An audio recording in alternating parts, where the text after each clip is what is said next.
Hi, my name is John Wade, and I'm going to give you a quick tutorial on how to use NPI's online directory. Let's see, here you go. You come to our website. You don't have to be logged in to use the directory. Anyone can use it, and in fact, some people who are not NPI members will be using it to search for your name or to search for a therapist, and so you need to make sure that your profile is in good shape. So click on Directory. Detailed search, I'll show some of the other searches later, but this is the introductory tutorial. So we'll just look at a detailed search, and I want to show you a couple of things that really will help. So you have find a therapist. Notice the search results are going to appear at the bottom of this page. That's kind of clunky, but that's the way it works. And for this first tutorial, I'm just going to show you how to do some simple searches. You click here, you want to search on a name. Suppose you are looking for someone whose name you know is Jan or Janice or something, but it begins with Jan. So here's the key thing. You don't want to look for is exactly or contains phrase or contains all of. You want to look contains any of. It's the simplest kind of search to do, and it's the most helpful. So suppose I think that this person's name, I met her, say, at the last meeting, it's Jan something, but I can't remember whether it's Jan or Janice or how she spells it.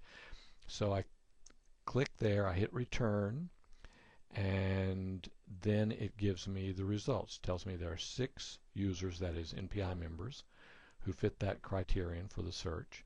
And look, there they are. Janice spelled one way, Janice spelled another way, Jane, Janash.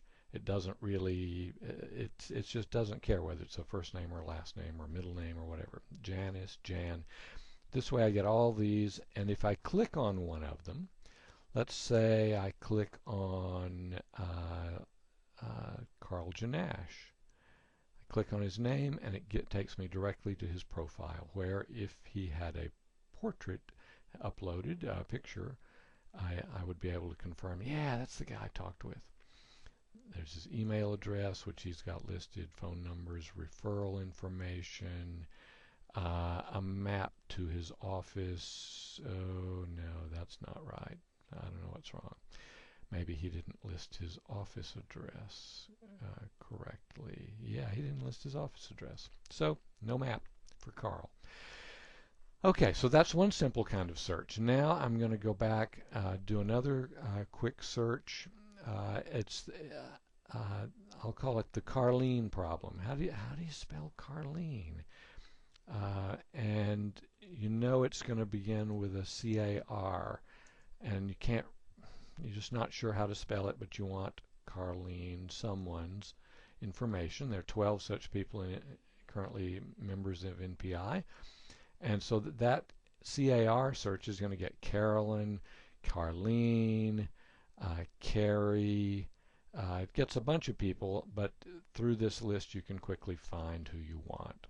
If you know someone's exact name, you can put that in too, but just use one of their names, because if you have anything wrong in an exact search, that's not going to work. But if you just put in part of what you know is right in someone's name, then you get either one hit or a list. And then you can click on any one of these, like Carlene Britton's, and there's her profile. And let's see if Carlene has a, yeah, look at that beautiful picture of Carlene. So, and let's see if there's a map to her office. Indeed there is. You just zoom in, and that shows you exactly where her office is. Okay, so that's how useful the NPI Online Directory is. Part of what's beautiful about it is that each member is responsible for keeping his or her own profile up to date, and that means that if someone changes a phone number, changes address, anything of the sort, he or she can update this directory, and that way you have a better chance of having accurate information on someone's current address, phone number, email address, whatever. Okay, thanks much. Hope this was helpful. Bye-bye.